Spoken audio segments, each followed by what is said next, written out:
Welcome everybody to Spiritual Metaphysics 101. My name is Jerry Yakov and I'm your host. I'm also a student and teacher of Spiritual Metaphysics, particularly A Course in Miracles. But today we're going to be focusing on spiritual liberation. That's the title of a book by Michael Bernard Beckwith. And his first chapter is the focus of our episode today. The first chapter is entitled Love-Beauty. And I particularly appreciate the title, Love, Beauty, and equating that. He has a spiritual prayer at the beginning of the first paragraph or chapter, and it says, "A surge of life pulled me from the dead. I gave up mental contamination and started building a spiritual foundation. The world all around me was falling down, and when it crumbled, I saw higher ground. Something happened inside of me. I stepped into my true identity." Very lovely. Let me read a little bit from his first chapter, which is introductory and gives you a sense of the book and spiritual liberation. He says, "My central message is not about religiosity. It is about aspiring toward spiritual liberation, which I define as becoming free from the narrow confines of fear, doubt, worry, and lack, and living instead from a conscious awareness of one's authentic self, one's true nature of wholeness." Well, this paragraph really explains my whole intention in doing this series of episodes on the NECAT network. I want to give everybody who's watching an opportunity to get in contact with the possibility of authentic self. It is not something that is the province of an enlightened few.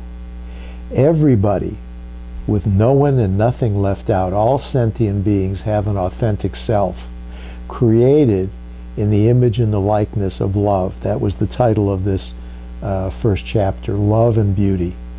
And that is our essence.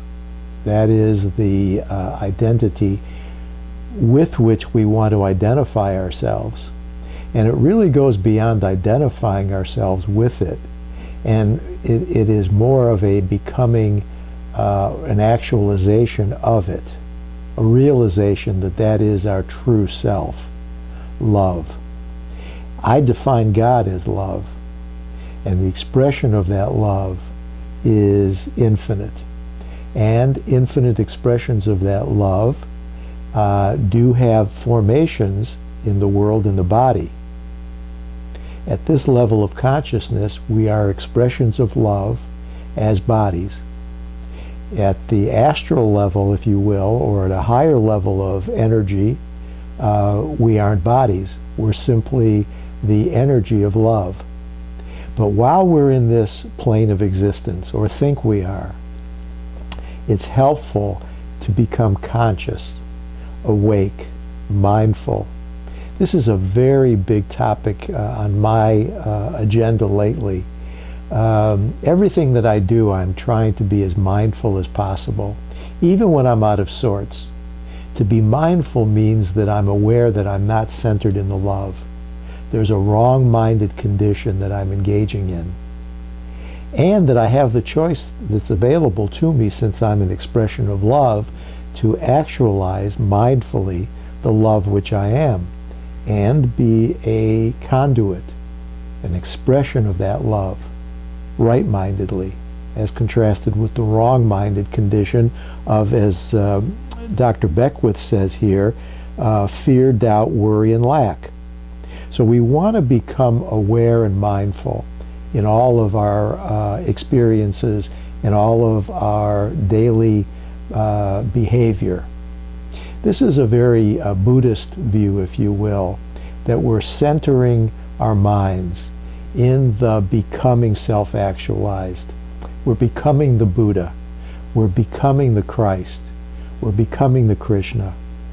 Not because it's alien to our identity as authentic selves, but it is our true identity. Jesus expressed that. Siddhartha expressed that and became self-actualized. Paramahansa Yogananda actualized his experience, and his whole enterprise is called the Self-Actualization Fellowship for that very reason. We have the wherewithal to make that choice. And when we do, then the authentic self is expressed. Well, let's go on. He talks about spiritual liberation. Spiritual liberation results from discovering and expressing the intrinsic qualities of enlightened consciousness that have been ours since the moment we came into existence. Simply put, all that is required to live up to our highest potential is already inside us, awaiting our conscious activation. Living up to our potential is about becoming more ourselves, more of who and what we are as awakened beings, a central theme that we'll be encountering throughout this book. Growing into spiritual adulthood has to do with understanding that we are here to attune ourselves to the evolutionary impulse that governs the universe, which is infinite, conscious, and seeks to articulate itself by means of us. So each of us on this plane of consciousness and existence is an expression of the abstraction and the energy of love. However, as a form, we can be kinder. We can be more empathetic. We can be more forgiving. We can be more amends-making because we're going to make mistakes. But the correction is part of the right-mindedness that I'm talking about. The correction is, as Jesus says in A Course in Miracles, my brother, choose again. Yes, we've chosen incorrectly when we're harsh, or when we judge somebody, or we're critical. And in that wrong-minded thought system, there is no correction. But there is another thought system that is this expression of love and beauty, the essence of our authentic self. And as Jesus says, my brother, choose again. So this is the critical, I think, identity that we can focus on, the decision maker. We are the ones who can make the choice between right-minded and wrong-minded thoughts. The right-minded thoughts, as we've been learning here, is spiritual liberation. It's kindness, gentleness. It's an expression of forgiveness because I may have judged you or expressed an unkindness. And I'm willing. Willingness is also a tremendous foundation for right-minded living and mindfulness. I'm willing to correct that. And as I extend that love and that correction of authentic self to you, you're uplifted because all minds are one. So the correction that I've engaged and chosen for myself, you then are inspired to choose and correct for yourself. If you've ever made amends to somebody, and I'm sure we all have, haven't you noticed the greater likelihood of their letting go of their anger or defensiveness? Because there is a mindfulness that is the space in which we all operate, in which we all are becoming. So the mindfulness that we're becoming is, as the Course says, a healing that we never experience alone. We're always healing together. And so the healing that I experience as I make this decision for mindfulness and right-mindedness and love contributes to the world and the world's correction, collectively and individually. And it goes way beyond what I may even be able to be aware of. I may have a correction to the person who's in front of me, and I express my forgiveness and love. But this goes way beyond. It's like the ripples in a pond. And I love that visual example because there is no telling how far those ripples can go out. And that is the nature, I think, of the cosmos. It is the unseen. It is the no thing as contrasted with the thingness that we have constricted it to mean. So we're letting go of our ideations of thingness, that there's only a finite light, so to speak. The light of love is infinite, and the ripples go out infinitely. And so are we. We're infinite. So our bodies are a momentary expression of this abstraction of love, but it doesn't encompass the authentic self entirely. The authentic self is no thing. It is everything, always, in the now, in the moment. That is the expression of love and beauty in the abstract. And we can mindfully attune ourselves. If you ever meditate, sitting in your chair, on your meditation pillow, or in a chair, or walking meditation, you can discover and plumb the depths of this expansiveness that is pure spaciousness that the Buddha talks about. It's Buddha mind.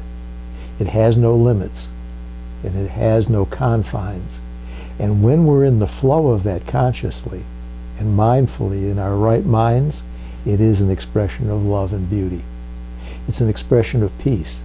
Maybe that's a better way of putting it. There's a stillness and a peacefulness that, as we say, passes all understanding. It goes beyond the egoic ideations of problems and circumstances and drama. None of that means anything when we're in the conscious mind, the right-minded, expansive, spacious mind. Authentic self, as Dr. Beckwith discusses. And here he says Jesus and the Buddha and Krishna and many others are examples of spiritually liberated beings. They are our way showers.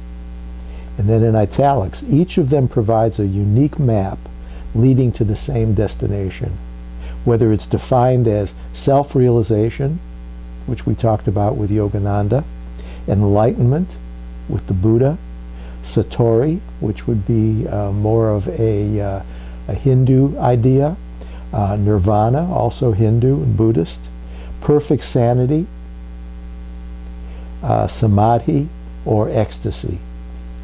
These are all terms that point at the state of mind that we're talking about, which goes beyond the words themselves, because the words point at something, they're symbols. But the actual experience, not the conceptualization, is what we're going for. The actual experience of the nirvana and the satori and the enlightenment and the self-actualization and the Buddha mind and Christ mind. This is what we want, the perfect sanity. And we, like them, are candidates for awakening. As we said, there are no exceptions to the awakened self, the authentic self. In fact, we have a mandate to wake up to our true nature and the nature of reality. And he spells reality with a capital R. So there's more to reality than meets the physical eye. There is the spiritual eye with which we can see the Christ vision, the lotus blossoming. In A Course in Miracles, we talk about the lily as a symbol of the peace of Easter. This is the Christ consciousness that we want to view and have true actual sight. There's a wonderful workbook lesson in A Course in Miracles that says, I want to see. Above all else, I want to see. And what that means is that spiritual eye, which can be referred to as the third eye between the eyebrows. This again is a symbol, if you will, not the physical eyes of the body, but there is a third eye, and that's the energy with which we have the ability to see past the appearances of the wrong mind, and we see the true Christ center of love and beauty. And that emanates, as we were talking about earlier, infinitely. It's all around. Some of you may know I am a 12-step participant, and I go to 12-step meetings. And then when we were talking about the 12 steps recently, I had the thought that each of the 12 steps, as they're written on a page, for instance, seem to have a luminosity or a light that shines out at me. It's not just the words on the page of each of the 12 steps. Or the same could be said of the 10 Commandments.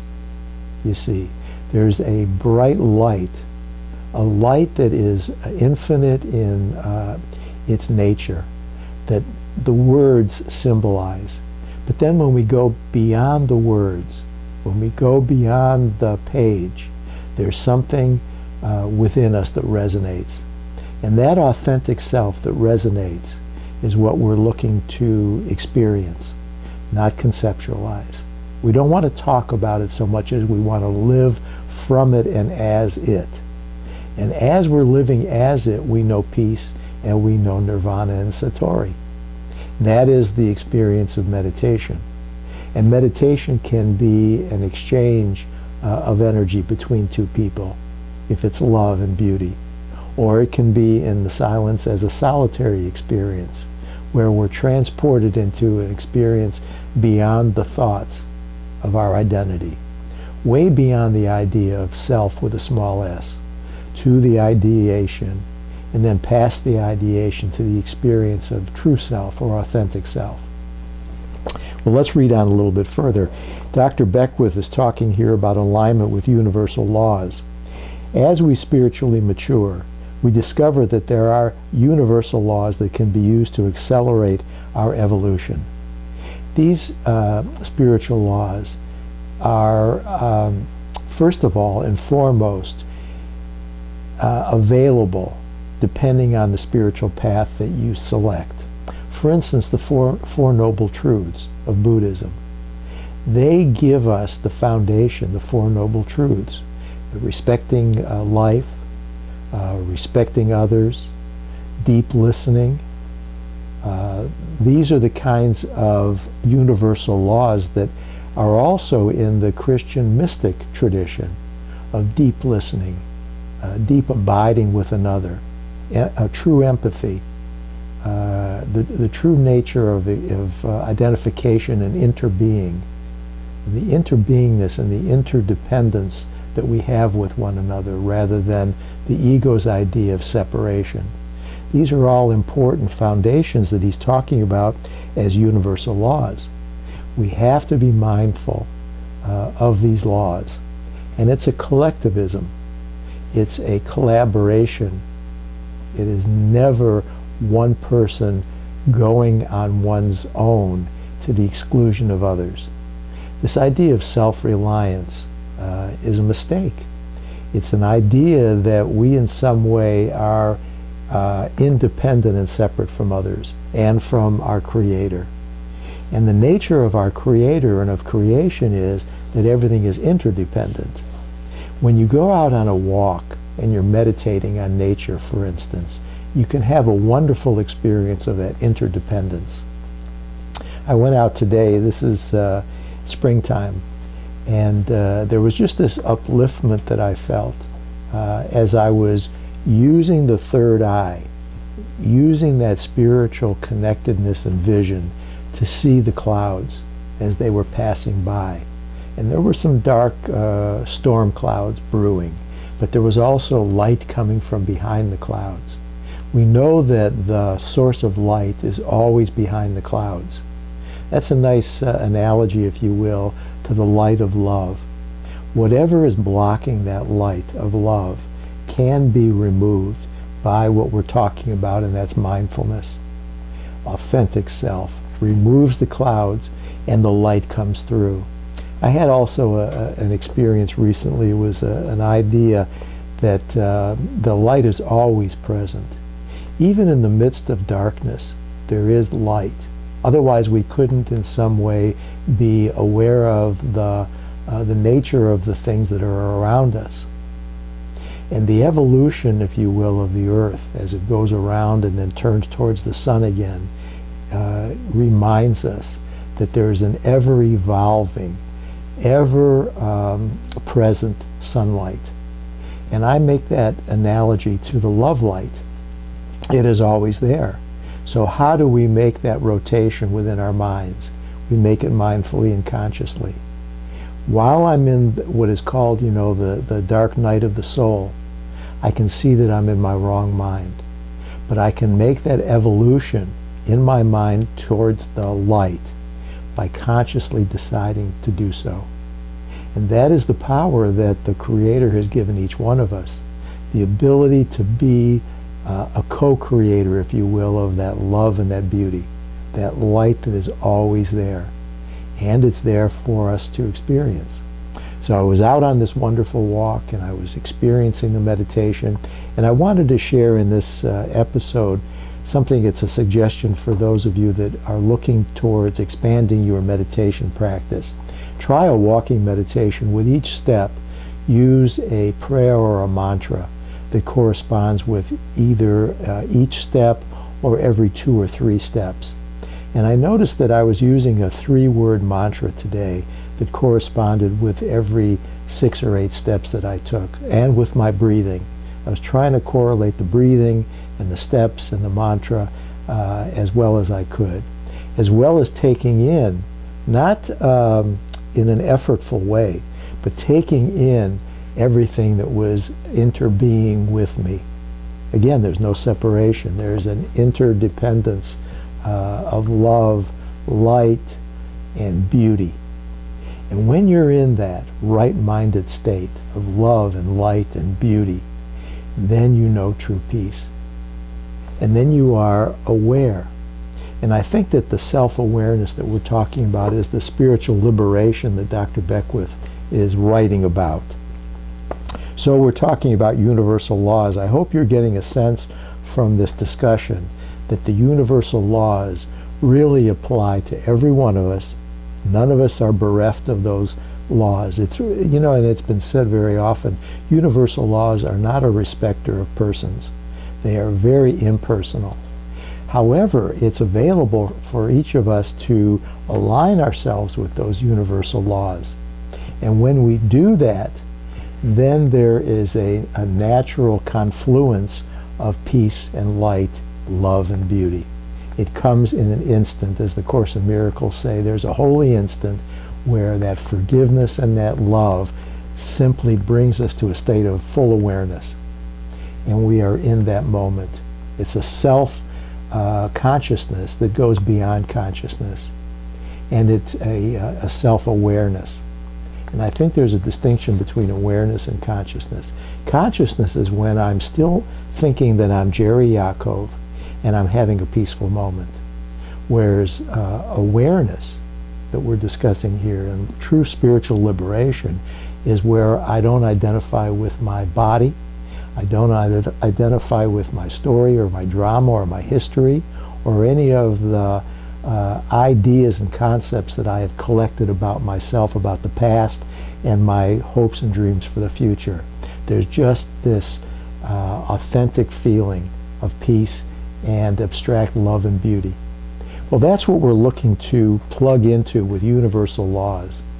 And in a future episode, I'm going to go into the Four Noble Truths with a little more depth, because I think that they exemplify very succinctly, if you will, the universal laws that we want to be mindful and live from are these Four Noble Truths. So let's conclude with Dr. Beckwith's book here. He says that he's dedicated his life to serving love-beauty in the world. And I want to conclude with that idea as well. When you have your purpose clearly in mind, and you live from a stated purpose or intention or manifesto, if you will, this is what you are committed to, then your purpose naturally comes through. Now, the purpose, as I would recommend or suggest, would be that we surrender to the authentic self that is love and beauty. We surrender to the God Center. We surrender to the Krishna or the Buddha or the Christ. Not because that's something that we want to become like, it's because it's our true nature. And everything that we have thought we were was really false. So the false identity is surrendered. And we turn to the love and the beauty that is the Krishna and the Christ and the Buddha. And as Dr. Beckwith says, we dedicate purposefully our lives to serving love and beauty in the world. Where else would we start? This is, as my spiritual teacher would say, our classroom. This is where we get to practice. until we no longer need the practice in the classroom and we are fully enlightened and we let go of the classroom.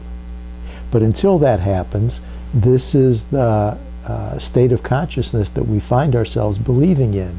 So we use it, and we use it fully. Or we choose again, as we talked about earlier, and turn back towards the light. Make that rotational shift towards the light, and then extend our purpose into the world. And as we said earlier, none of us live independently. There's an interbeingship. And in that interbeingship, we know that we are experiencing the salvation and the enlightenment and the satori and the nirvana with everybody else on the planet. Our purpose, as he says here, his dedication, is helping to keep this whole humanity and sentient beingship together. Otherwise, ego would have its way and it would be complete chaos. But that's not possible, because love and beauty is always behind the darkness, and it can never be fully dark. The light never is fully extinguished.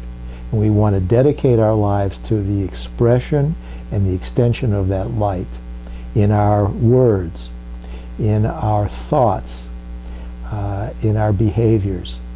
This is how we operate as sentient beings who are mindful and seeking to realize our authentic selves. Well, I hope this episode has been helpful. I've been particularly enjoying this book of Spiritual Liberation by Dr. Beckwith. I recommend it. We've also made reference to Yogananda, Paramahansa Yogananda, and his fellowship of self-realization. We've also talked about A Course in Miracles, my primary spiritual path, and that is written by Anonymous, if you will, and it's for sale online and in all the bookstores, A Course in Miracles, and it's put out by the Foundation for Inner Peace.